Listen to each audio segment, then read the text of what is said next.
সুপ্রিয় দর্শক, আপনাদের সবাইকে আমন্ত্রণ জানাচ্ছি বাংলা ভিশনের নিয়মিত আয়োজন সংবাদ পর্যালোচনা ও বিশ্লেষণধর্মী অনুষ্ঠান ফ্রন্ট পেজে। সাথে আছি আমি ইমরুল কায়েস। প্রিয় দর্শক, আজ আলোচনার জন্য আমাদের সঙ্গে স্টুডিওতে রয়েছেন দৈনিক প্রথম আলোর বিশেষ প্রতিনিধি রাহিদ এজাজ। মিস্টার রাহিদ, আপনাকে স্বাগত জানাচ্ছি। ধন্যবাদ ইমরুল। প্রিয় দর্শক, আলোচনা শুরুর আগে চলুন দেখে আসি আজকের প্রধান সংবাদপত্রের শিরোনামগুলো এবং অন্যান্য গুরুত্বপূর্ণ খবরগুলো। আমি প্রথমেই জানাচ্ছি দৈনিক প্রথম আলো সংবাদ শিরোনাম: জাতীয় নির্বাচন ও গণভোট একই দিন, জুলাই জাতীয় সনদ বাস্তবায়ন। যেভাবে সনদ বাস্তবায়নে জুলাই জাতীয় সনদ বাস্তবায়ন আদেশ জারি, আদেশে গণভোটের প্রশ্ন এবং সংবিধান সংস্কার পরিষদ গঠন সংক্রান্ত বিধান আছে। গণভোট অনুষ্ঠানের জন্য আইন অধ্যাদেশ করা হবে। জাতীয় নির্বাচনের দিন একই সঙ্গে গণভোটে হ্যাঁ জয়ী হলে আগামী সংসদ নিয়মিত কাজের পাশাপাশি সংবিধান সংস্কার পরিষদ হিসেবে কাজ করবে। পরিষদ প্রথম অধিবেশন শুরুর তারিখ থেকে 118 কার্য দিবসের মধ্যে সংবিধান সংস্কার করবে। সংবিধান সংস্কার হওয়ার 30 কার্য দিবসের মধ্যে পিআর পদ্ধতিতে সংসদের উচ্চ কক্ষ গঠন, নিম্ন কক্ষ বা সংসদ নির্বাচনে দলগুলোর প্রাপ্ত ভোটের অনুপাতে উচ্চ কক্ষে আসন বন্টন।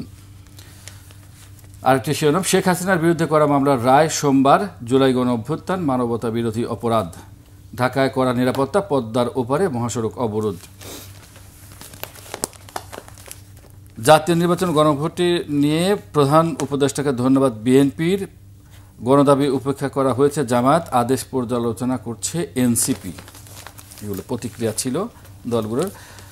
আমার দেশের সংবাদ শিরোনাম: একই দিনে 2 ভোট, শতভাগ পিআরে গঠন উচ্চ কক্ষ। জাতির উদ্দেশ্যে ভাষণে প্রধান উপদেষ্টা। গণভোটে থাকবে যে 4 বিষয়। শেখ হাসিনা গণহত্যা মামলার রায় সোমবার।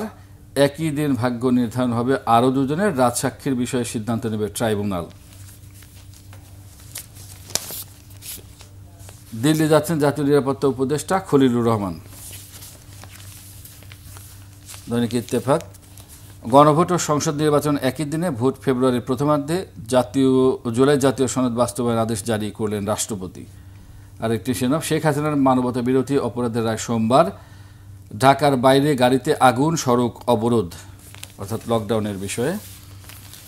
সমকাল শিরোনাম: সব পক্ষকে তুষ্ট করে আদেশ, জাতির উদ্দেশ্যে প্রধান উপদেষ্টার ভাষণ। বিকেলে কঠোর সমালোচনা, রাতে স্বাগত জানালো বিএনপি। গণভোটের এক প্রশ্নে 4 বিষয়।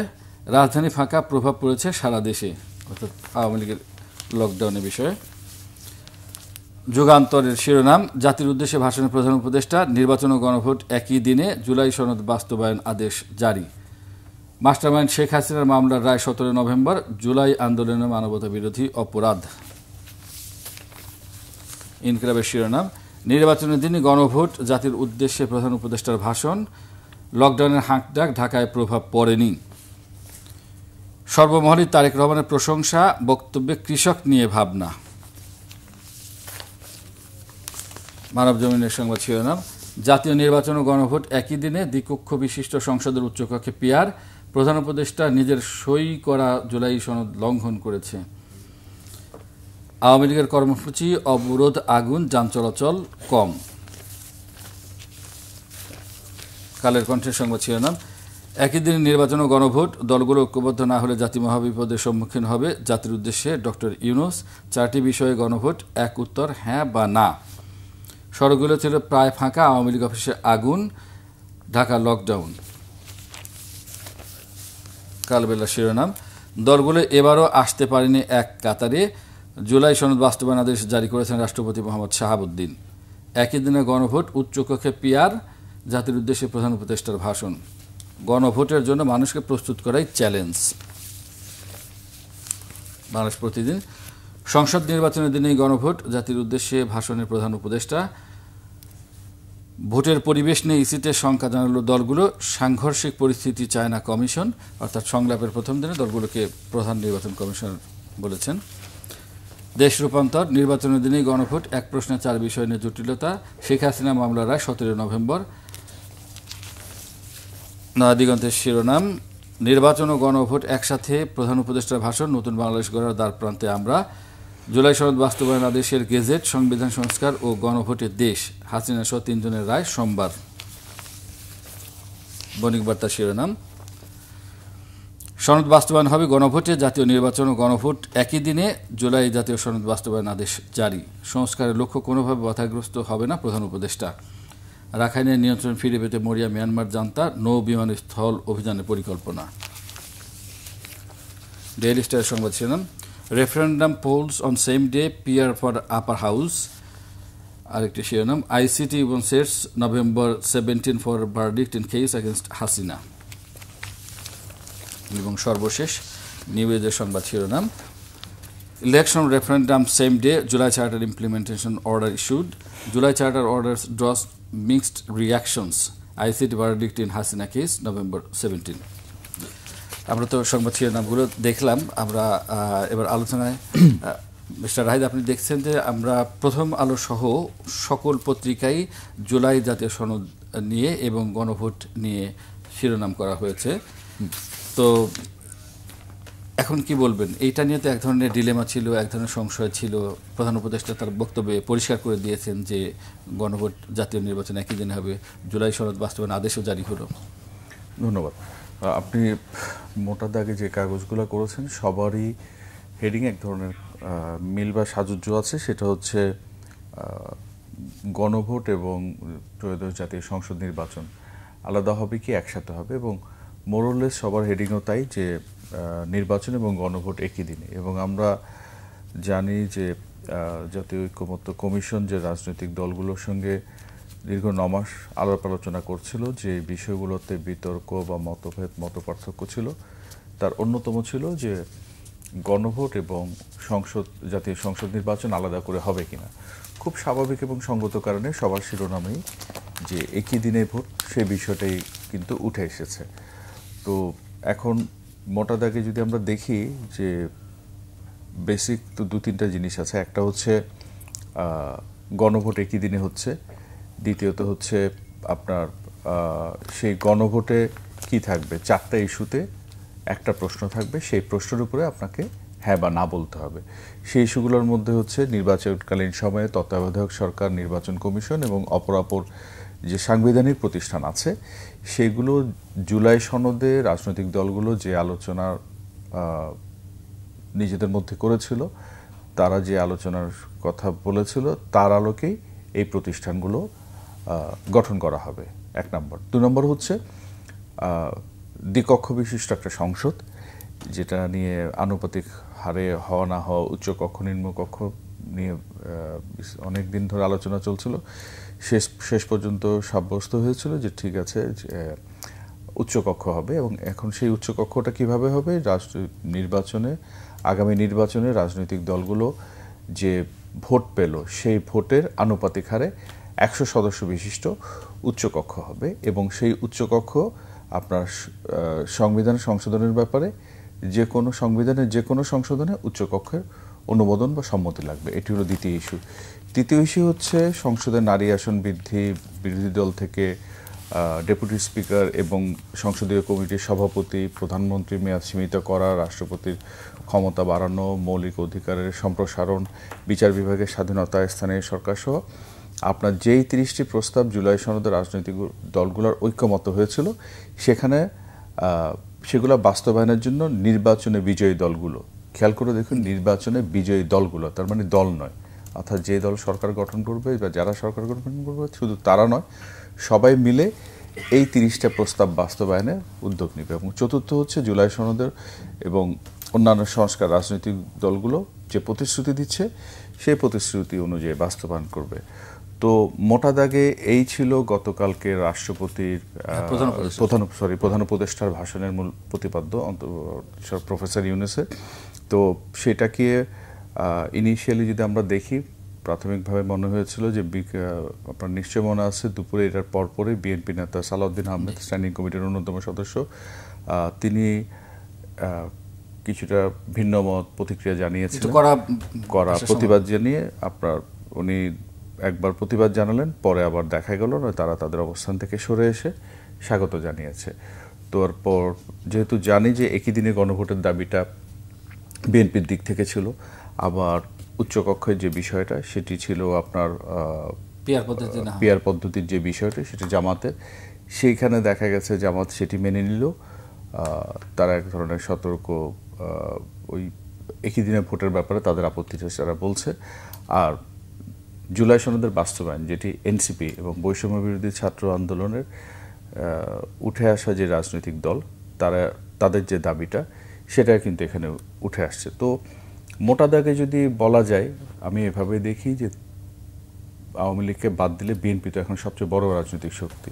এতে সংখ্যার দিক থেকে সাংগঠনিকভাবে এটা নিয়ে আপত্তির কোনো সুযোগ নেই। তারপর জামাত বলুন আর এনসিপি, যেহেতু জুলাই আগস্ট আন্দোলনে তাদের খুব জোরালো ভূমিকা ছিল। তো এইভাবে দেখলে আমার কাছে আমি জিনিসটাকে এভাবে দেখি যে তিনটা পক্ষকেই, মানে সব পক্ষকেই খুশি করে সমকাল কিন্তু এইটা নিয়ে সব পক্ষকে তুষ্ট করে, হ্যাঁ, তো মোটামুটি সবগুলো পক্ষকেই সন্তুষ্ট করেই ওনারা একটা ঘোষণা দিয়েছেন এবং জুলাই সনদের বাস্তবায়ন নিয়ে একটা আদেশও জারি হয়ে গেছে। এবং এরই মধ্যে আমরা দেখেছি সংবিধান সরকার, অন্তর্বর্তীকালীন সরকার যে শুরুতে যে 6টা সংস্কার কমিশন করেছিল, তার অন্যতম ছিল সংবিধান সংস্কার, যেটির নেতৃত্ব দিয়েছিলেন যুক্তরাষ্ট্র অবস্থানকারী প্রফেসর আলী রিয়াজ। তিনি সেই কমিশনের দায়িত্ব পালন শেষে কিন্তু আবার জাতীয় ঐকমত্য কমিশন, যেটি অধ্যাপক ইউনূসের নেতৃত্বে গঠিত, মূলত নির্বাহী কাজটা করতেন প্রফেসর আলী রিয়াজ সহসভাপতি হিসেবে। গতকাল আমরা দেখলাম এই ভাষণ, জুলাই সনদ নিয়ে সরকারি আদেশ জারি, এর পরপরই উনি আবার নতুন করে নিয়োগ পেয়েছেন। এবার তার পোর্টফোলিওটা হচ্ছে বিশেষ সহকারী উপদেষ্টার মর্যাদায়, যেটা নিয়ে দিন 15 আগেও আলোচনা ছিল। যেটা বোঝা যাচ্ছে যে যেই সংস্কারগুলোর কথা একটু আগে আমি যে আপনাকে 4 বিষয়ে না ভোট, তো সেই জায়গায় সেটা সুপারভিশনের জন্যই হয়তো ওনাকে নেওয়া হচ্ছে। এখন দেখার বিষয়গুলো, আমরা যখন ভাষণের কথা, বক্তৃতার কথা বলছি, প্যারালালি কালকে কিন্তু আপনার নিশ্চয় মনে আছে নির্বাচন কমিশনে নির্বাচন কমিশনার রাজনৈতিক দলগুলোর সঙ্গে আলাপ আলোচনায় বসছিল। এখানে ছোট্ট করে একটা ইস্যু যুক্ত করে আমি শেষ করতে চাই। গতকাল রাতে আমরা দেখেছি ইউরোপিয়ান ইউনিয়নের পক্ষ থেকে একটা স্টেটমেন্ট দেওয়া হয়েছে। সেই স্টেটমেন্টে তারা বলছে যে এই ট্রানজিশনে একটা গণতান্ত্রিক নির্বাচনের জন্য অন্তর্বর্তী সরকার যেই পদক্ষেপ বা উদ্যোগ নিচ্ছে তার প্রতি তাদের সমর্থন আছে এবং তারা চায় একটা, শব্দগুলো খেয়াল করুন, পার্টিসিপেটরি, অংশগ্রহণমূলক, ফ্রি ফেয়ার পার্টিসিপেটরি ইলেকশন হবে, এবং এটাই তারা মনে করে, বিশ্বাস করে। এবং এই প্রসেসের জন্য তারা পলিটিক্যাল পার্টিগুলোকে বলছে পলিটিক্যাল পার্টিগুলো যেন পজিটিভলি এঙ্গেজ থাকে। অর্থাৎ সরকারের পক্ষ থেকে অন্তর্বর্তী সরকার একটা উদ্যোগ নিয়েছে এবং রাজনৈতিক দলগুলোর প্রতি মেসেজটা হচ্ছে এরকম অংশীদার হিসেবে যে আপনারা বিষয়টাতে ইতিবাচকভাবে যুক্ত থাকুন। কারণ 15 মাস পরে আমরা দেশের যে অবস্থা দেখছি, ইভেন কি হয়তো আপনি প্রশ্নটা করবেন, গত কয়েকদিন ধরে রাজধানী ঢাকা এবং দেশের অন্যান্য জায়গায় বেশ কিছু ঘটনা ঘটেছে অনাকাঙ্ক্ষিত। ওই প্রসঙ্গে আমরা আসবো যে আপনি অন্তর্ভুক্তিমূলক নির্বাচনের কথা বলেন, যেটা ইউরোপিয়ান ইউনিয়ন স্টেটমেন্ট দিয়েছে। তো এর আগে অংশগ্রহণমূলক, তো এর আগে আমরা দেখেছি যে জাতিসংঘের যিনি আবাসিক প্রতিনিধি, তিনি বলেছেন যে তারা আসলে অন্তর্ভুক্তি বা অংশগ্রহণ যেটি বলেন সেটা হচ্ছে সাধারণ মানুষ যাতে সবাই ভোট দিতে পারে। কিন্তু অতীতে আমরা কিন্তু তাদের সেই অবস্থান দেখিনি। আবার আমাদের পাশের প্রতিবেশী দেশ, তারাও বলছে যে একটা পার্টিসিপেটরি ইলেকশন চায়। এখানে আসলে বিষয়টা একটু মানে কোন পক্ষ কি বলছে, বা অংশগ্রহণমূলক বলতে সব দলের অংশগ্রহণ, নাকি তারা আসলে সব মানুষের অংশগ্রহণ, সব ভোটারের অংশগ্রহণ? দেখুন, 2025-এ বসে যখন আমরা পার্টিসিপেটরি বা ইনক্লুসিভ শব্দের মানে বা ব্যাখ্যা খুঁজছি, সেটা 2023 আর 24-এর কনটেক্সট এক না। আমি যদি 2 বছর আগে ফিরে যাই, তখন বিষয়টা কি ছিল? 2014, 18, 24-এ 3টে নির্বাচন আওয়ামী লীগ করেছে এবং 3টাই কিন্তু ফ্লড ইলেকশন। 14-তে কাউকে একতরফা নির্বাচন করে তারা ক্ষমতায় দখল করে রেখেছে, পুনরায় বা ক্ষমতায় এসছে।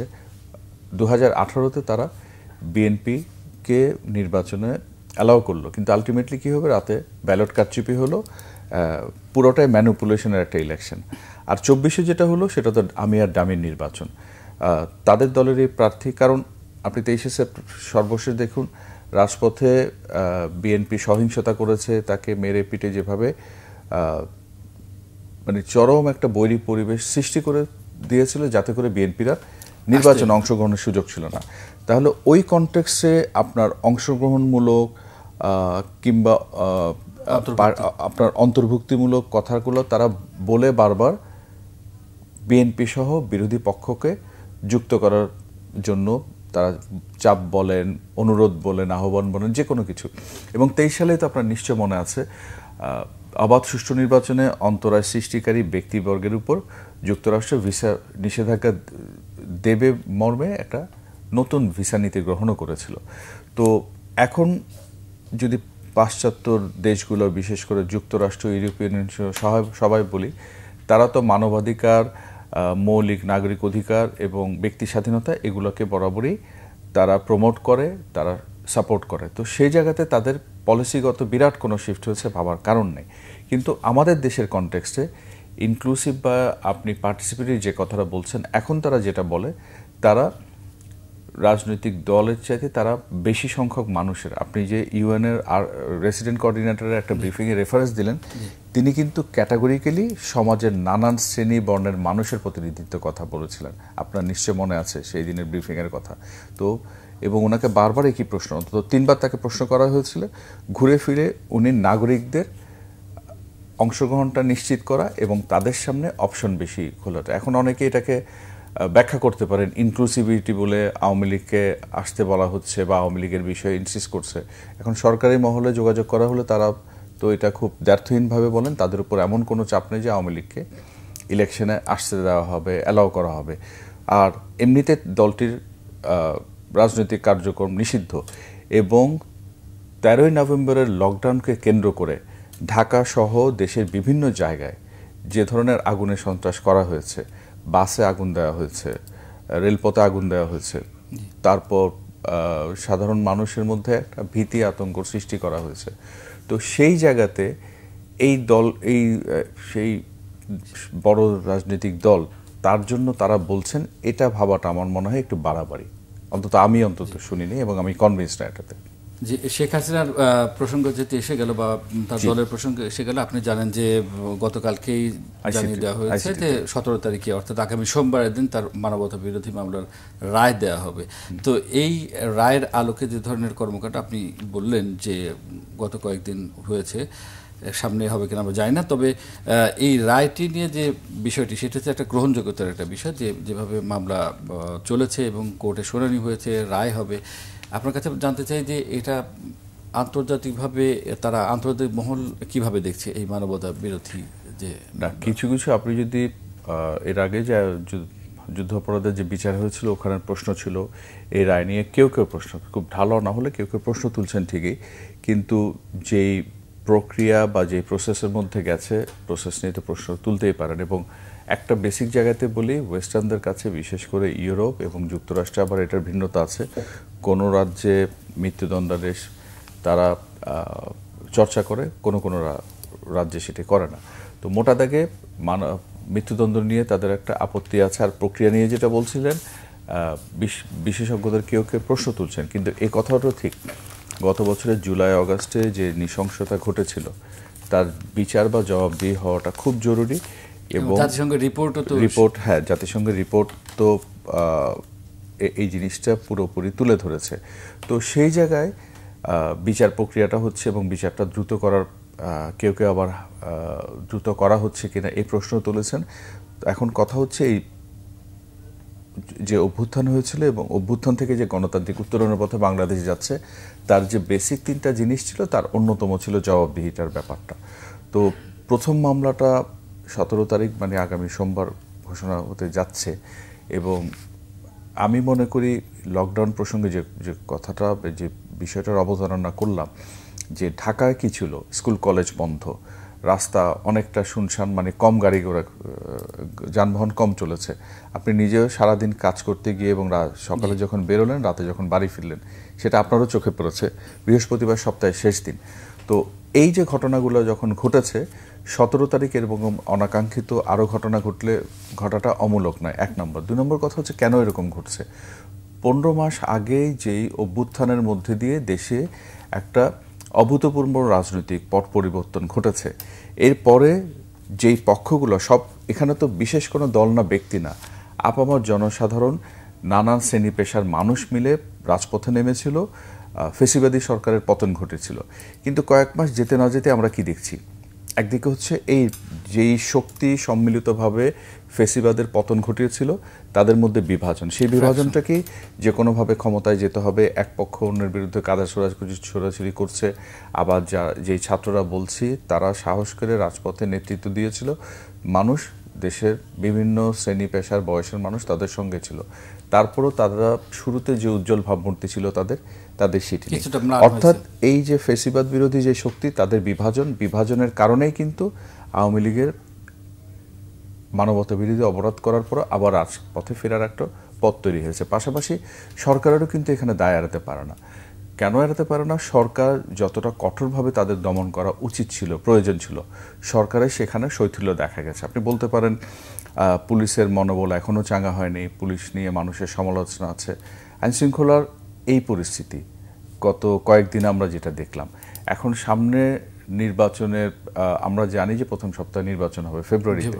তো এই পরিস্থিতিতে আপনি যদি জিনিসগুলো শক্ত হাতে সামাল না দেন, তাহলে তো সামনে আরও ঝুঁকি রয়ে গেছে এবং ঝুঁকি আছে। কাজেই আমরা আশা করব কিছু তেমন ঘটবে না, কিন্তু এই রায়কে ধরে আবার রাজপথ, ধরেন ঢাকা শহরে তেমন কিছুই হয়নি, কিন্তু ঢাকার বাইরে বিভিন্ন এলাকায় যদি বলি, যেমন দক্ষিণবঙ্গে ঢাকা, খুলনা, বরিশাল এই রুটে অবরোধ করা হয়েছে, বিভিন্ন জায়গায় বিক্ষিপ্তভাবে হামলার ঘটনা ঘটেছে, গাড়িতে আগুন দেওয়া হয়েছে, ককটেল ছুড়ে মারা হয়েছে। তো এই ঘটনাগুলো আমি মনে করি যে এগুলো প্রতিরোধ করা খুব জরুরি, কারণ এখানে শৈথিল্য দেখানোর সুযোগ নেই, কারণ হাতে যে সময়টা আছে সময়টা খুব কম। কাজেই এই নির্বাচনটা যদি আমরা সবাই বিশ্বাস করি, আশা করি 2026 সালের নির্বাচন আপনার 2014, 18 এবং 24-এর চেয়ে একেবারে আলাদা হবে, এবং আমরা এমনও চাই যে এই নির্বাচনটা অন্তত আমরা জুলাই আগস্ট নিয়ে যেমন বলি যে অভূতপূর্ব প্রত্যাশিত একটা পরিবর্তন ঘটেছে, আগামী নির্বাচনটাও যাতে গুণমানয় সেই জায়গায় হয়, এবং সেটা করার জন্য শান্তিপূর্ণ সুষ্ঠু পরিবেশ নিশ্চিত করাটা জরুরি। এই জন্য আমার মনে হয় এখন থেকে সেই পদক্ষেপের দিকেই যাওয়া উচিত। আমরা শেষের দিকে চলে আসছি। গণভোটের বিষয়টি আরেকবার একটু আপনার কাছে জানতে চাই। সেটা হচ্ছে যে গণভোটের এবং জাতীয় নির্বাচন একই দিন হবে। এটা কি এরকম কোনো একটা কৌশল কিনা যে গণভোট এবং জাতীয় নির্বাচন হলে তারা আওয়ামী লীগ সমর্থক আছে তারাও যাতে ভোট দিতে, সরকার হ্যাঁ না ভোটের যে বিষয়টা, তারা তো চাইবে যাতে না ভোট দিয়ে জুলাই সনদ পাস না হয়, বা বিশাল তাদের তো একটা সমর্থক গোষ্ঠী আছে তারা সহ, এবং যারা জুলাই সনদের কিছু বিষয়ে নোট অফ ডিসেন্ট দিয়ে রেখেছে অথবা চায় না যে এটা পাস হোক, তারাও যদি সম্মিলিতভাবে না ভোট দেয়, তাহলে তো এটা কিছুটা রিস্ক থেকেই যায় বা কিছুটা ঝুঁকি থেকেই যায় পাস না হওয়ার ক্ষেত্রে। আমাকে যদি বলেন, এটা আমার ব্যক্তিগত অভিমত, এটা যদি দু ধাপে হতো, দু ধাপে মানে গণভোট একদিন হলো, সংসদ নির্বাচন একদিন হলো, তাহলে কিন্তু আপনি যে ঝুঁকির কথা বলছেন, আওয়ামী লীগ সমর্থক বা আওয়ামী লীগের আদর্শে যারা বিশ্বাস করেন তারা এসে না ভোট দিল, তো না ভোট দিলে এই যে আমরা 4টা ইস্যু বললাম, খুব বেসিক 4টা ইস্যু, এই 4টা ইস্যু তো তাহলে উল্টে যায়। আমি অন্তত উপদেষ্টা মণ্ডলীর একাধিক সদস্যের সাথে মাসখানিক ধরে কথা বলে যেটাতে কনভিন্স হয়েছি, তারাও বিশ্বাস করেন যে এটা একদিনে করার পিছনে তাদের সময়, খরচ ইত্যাদি প্রশাসনিক নানান বিষয়ের পাশাপাশি রাজনৈতিক একটা চিন্তা বা ভাবনা ছিল যে কেন অন্তর্বর্তী সরকার, প্রফেসর ইউনূসের নেতৃত্বাধীন সরকার এটা করার আমি যে বলছি যে একাধিক উপদেষ্টা মণ্ডলীর সদস্য তারা মনে করেন এটি যদি আগে হতো, আপনি যে ঝুঁকি বা রিস্কের কথা বলছেন, আওয়ামী লীগ সমর্থক এসে না ভোট দিতেন এবং যারা নোট অফ ডিসেন্ট বা ভিন্ন মত আছে তারাও দিতেন, এটা তারা এক হতো কিনা জানি না, তবে সরকারের মধ্যে ভাবনাটা এরকম বা দুশ্চিন্তা ছিল, যদি আলাদা করে হতো তাহলে ঝুঁকি হতো, এখন সেই ঝুঁকিটা নাই। আর খুব এটা একটা যেমন আছে, আরেকটা দেখুন, ভোটটা কে করবে? নির্বাচন কমিশন করবে, এটা তো অন্তর্বর্তী সরকার করবে না। নির্বাচনের সময়টা এটা এক্সিকিউশন, সুপারভিশন পুরোটা নির্বাচন কমিশনের হাতে চলে যায়। তো এই ভোটারকে রাজনৈতিক দলগুলো মোটিভেট করে বা তাদেরকে বুঝিয়ে উদ্বুদ্ধ করে যতটা সহজে আনা সম্ভব, এটা আলাদা দিনে গণভোট হলে তো সেটা সম্ভব ছিল না। কাজে আপনার প্রশ্নের উত্তরে এক কথায় আমি মনে করি আলাদা হলে ঝুঁকিটা বেশি ছিল বা অনেক ঝুঁকি ছিল, একসাথে হলে তেমন ঝুঁকি আছে বলে আমার কাছে এই মুহূর্তে মনে হচ্ছে না। একটা প্রসঙ্গে আমার দেশ প্রথম পেজে আছে, সেটা হচ্ছে দিল্লি যাচ্ছে জাতীয় নিরাপত্তা উপদেষ্টা, যদিও প্রথম আলোতে আপনি লিখেছেন। আমরা তো দেখছি যে ভারতের সাথে বাংলাদেশের এই মুহূর্তে এক ধরনের টানাপোড়েন তো বলাই যায় সম্পর্কের ক্ষেত্রে, বিশেষ করে শেখ হাসিনাকে কেন্দ্র করে। এবং দুদিন আগে ভারতের যে ডেপুটি হাই কমিশনার আছে তাকে পররাষ্ট্র মন্ত্রণালয়ে তলব করা হয়েছিল এই একই ইস্যুতে, যে শেখ হাসিনা বিভিন্ন জায়গায় সাক্ষাৎকার দিয়েছে। এই যখন অবস্থা সম্পর্কের ক্ষেত্রে, তখন আমরা দেখছি যে জাতীয় নিরাপত্তা উপদেষ্টা যদিও একটি সম্মেলনে যোগ দিতে যাচ্ছেন, এই সম্পর্কের ক্ষেত্রে কিছুটা হলেও প্রভাব ফেলবে। দেখুন, আমি আপনার একটু দ্বিমত করি। আপনি যে বিশেষণটা বললেন টানাপোড়ন বলে, আপনি বাংলাদেশ ইন্ডিয়া রিলেশনশিপটা এখন যে জায়গা আছেন সেটার একটা আন্ডারস্টেটমেন্ট হয়ে গেল। এটা টানাপোড়ন না, চরম তিক্ততা। এবং গত 54 বছরে বাংলাদেশ ভারতের সম্পর্ক কখনো এত খারাপ যায়নি, এবং দিনের পর দিন সেটা খারাপই হয়েছে। অনেকের ধারণা ছিল এপ্রিলে অধ্যাপক ইউনূসের সাথে ইন্ডিয়ার প্রাইম মিনিস্টার নরেন্দ্র মোদীর যে ব্যাংককে দেখা, তারপরে কিছুটা হয়তো স্বাভাবিক হবে, হয়তো বলছি কথাটা, কিন্তু সেটা হয়নি, বরঞ্চ আরও খারাপ হয়েছে। এমনটা টানা কয়েক মাস পুশিনের ঘটনা ঘটেছে বাংলাদেশ নিয়ে। এই মিস ইনফরমেশন বা ডিসইনফরমেশন ক্যাম্পেইন সেটি বন্ধ হয়নি, এবং সর্বশেষ আমরা দেখছি বাংলাদেশ লাগোয়া সীমান্ত এলাকাগুলোতে সেনাঘাঁটি, সীমান্ত তৎপরতা জোরদার, এগুলো ঘটছে। তো এমন একটা প্রেক্ষাপটে জাতীয় নিরাপত্তা উপদেষ্টা ডক্টর খলিলুর রহমান আগামী 19 তারিখ দিল্লি যাচ্ছেন, এবং দিল্লি যাচ্ছেন সেটা ওই কলম্বো সিকিউরিটি কনক্লেভ বলে একটা ফোরাম আছে সেটার মিটিংয়ে। তো যতটা জেনেছি এই মিটিংয়ে, যদিও নর্মালি এই ধরনের মিটিংয়ে সাইডলাইন মিটিং হয়, যেটা তৌহিদ হোসেন জয়শঙ্কর ইউএনএ করেছে, ওমানে করেছে। তো কাল পর্যন্ত যে খবর, আনুষ্ঠানিকভাবে তারা কেউ কোনো কিছু ঘোষণা করেনি। এবং আপনি দুদিন আগে ইন্ডিয়ান ডেপুটি হাই কমিশনারকে সামনের কথা বলছেন, যে এটার মূল বাংলাদেশের দাবি ছিল শেখ হাসিনা বসে তার সরকার বিরোধী বক্তব্য দিচ্ছেন। তো ওই কনটেক্সটে আমি মনে করি কি দুই পক্ষই নিশ্চয়ই চাইবে এই সুযোগটা কাজে লাগাতে, আলোচনার টেবিলে বসার। তো সেই কনটেক্সটে আলোচনা হওয়াটা আমি খুব অস্বাভাবিক বা একেবারে উড়িয়ে দিচ্ছে না। যদি আলোচনা হয়, ভালো কি খারাপ হবে সে জানি না, কিন্তু সামনাসামনি বসে কথা বলাটাও অনেক সময় সহায়ক হয়। জি, ধন্যবাদ মিস্টার রাহিদ আপনাকে। প্রিয় দর্শক, আমাদের আলোচনা শুনছিলেন। প্রতিদিন ফ্রন্ট পেজ অনুষ্ঠানটি সকাল 9:20 থেকে 25 মিনিটের মধ্যে প্রচার হয়। দেখার আমন্ত্রণ জানিয়ে আজ এখানেই শেষ করছি। সবাই ভালো থাকুন, সুস্থ থাকুন। আল্লাহ হাফেজ।